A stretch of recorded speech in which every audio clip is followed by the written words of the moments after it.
Hello, I'm Erik Wait, and in this video I'm going to share with you my top 5 sources for buying whiskey.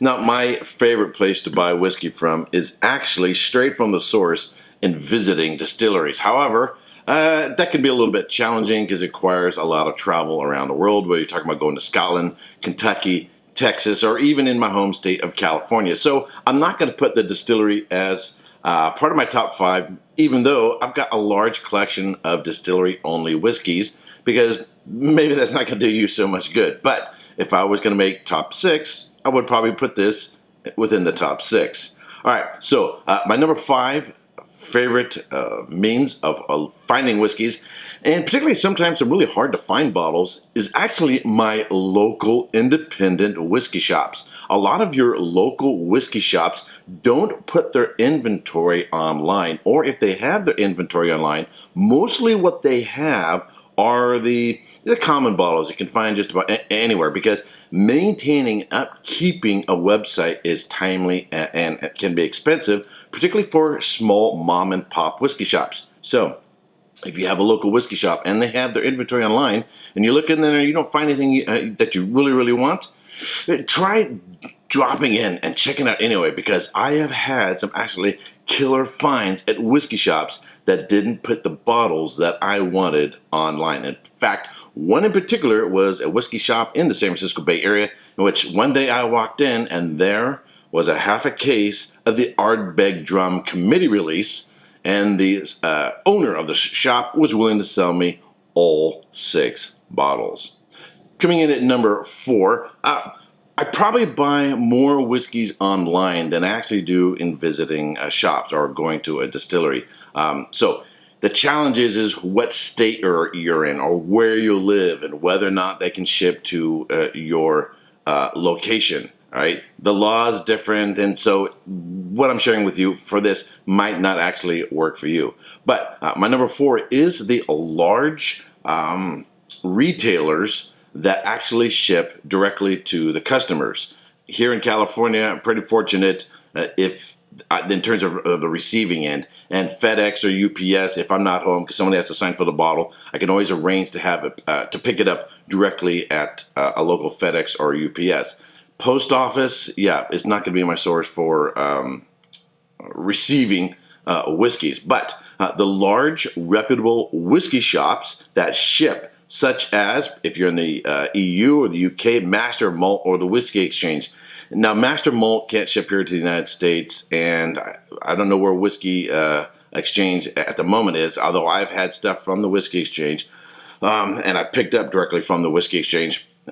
I would say not only in terms of what is available through these larger sources, and here in the United States there are other large sources, but I would say their customer service is top-notch. They are absolutely fantastic in taking care of their customers. Alrighty, for number 3 in my top 5 for buying whiskeys would be the large chain stores, particularly here in the United States.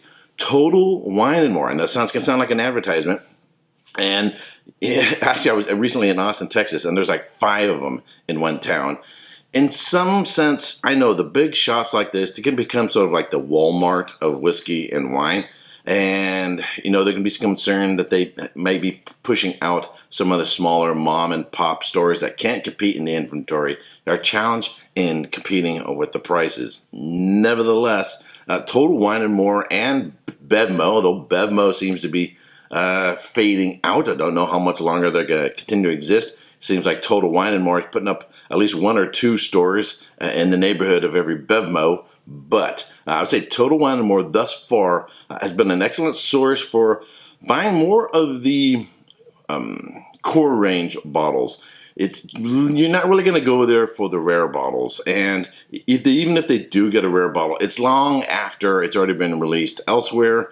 You're going to have to know when they actually arrive. They may be allotted just for their high volume customers, and there's all that to deal with, right? And with Total Wine and More. But beyond all that, I would say the service has been really, really, really good.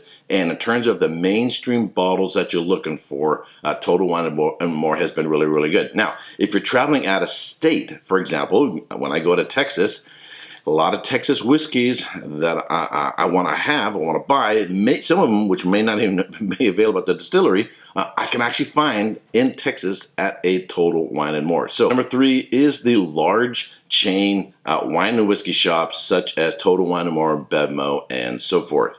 My one issue that I've had with BevMo is their website needs a lot of work. And I think in addition to not having the volume, not having the supply, and not able to really compete well with Total Wine and More, I wouldn't be surprised if that business isn't around much longer. It's just not been managed really, really, really well. Alrighty, number 2, and this is one of the most challenging one, is reputable auction houses. Reputable auction houses. Now, I've had some really bad experiences with auction houses. Some have been really, really, really good, and some have been really, really, really, really poor. So you need to talk to other people in the whiskey community. Say, hey, do you buy whiskeys at auction? If so, which one do you go through?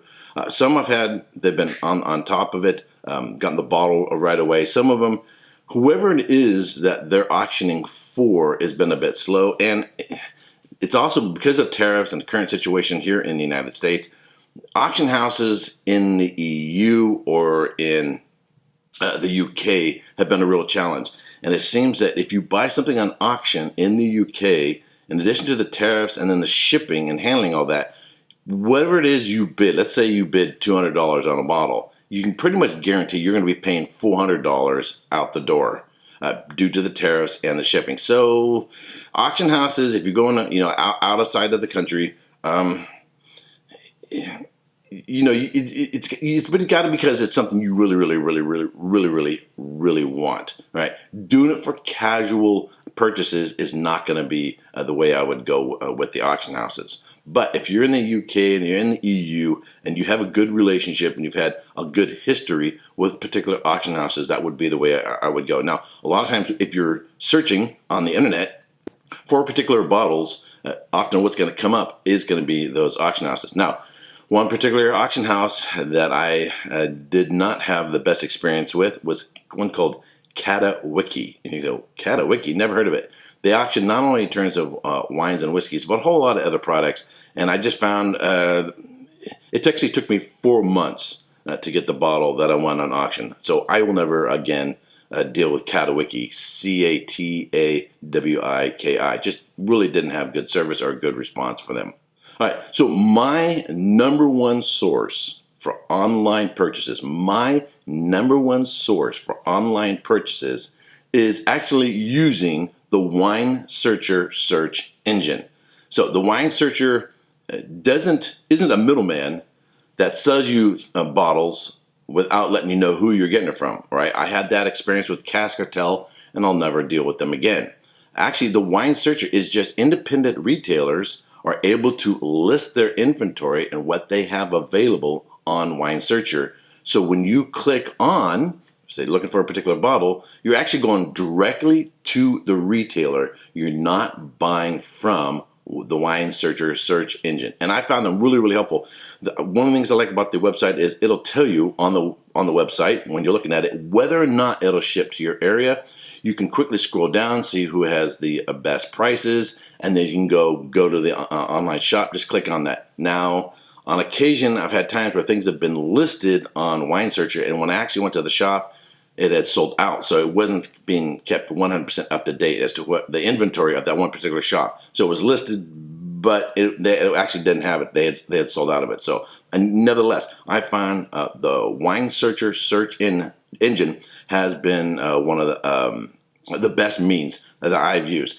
In fact, when something is new coming out that I'm really, really, really, really looking for, such as, say, a new Ardbeg release, in the morning, in the afternoon, and in the evening, I will search Wine Searcher. So if you're searching for a particular bottle and the Wine Searcher search engine doesn't come up, Just search for Wine Searcher and then search within a Wine Searcher. That has been, and this is not an advertisement or commercial. They're not paying me, but it has been probably like my top source, whether they are new releases or hard to find bottles. But I can say my favorite though, what I still like to do is my local wine and whiskey shops. There's something more to it than just finding a bottle. There's sort of the exploration and the hunt. And so if you go to a shopping center and you're going to go pick up some dog food or something like that, and there's a liquor store.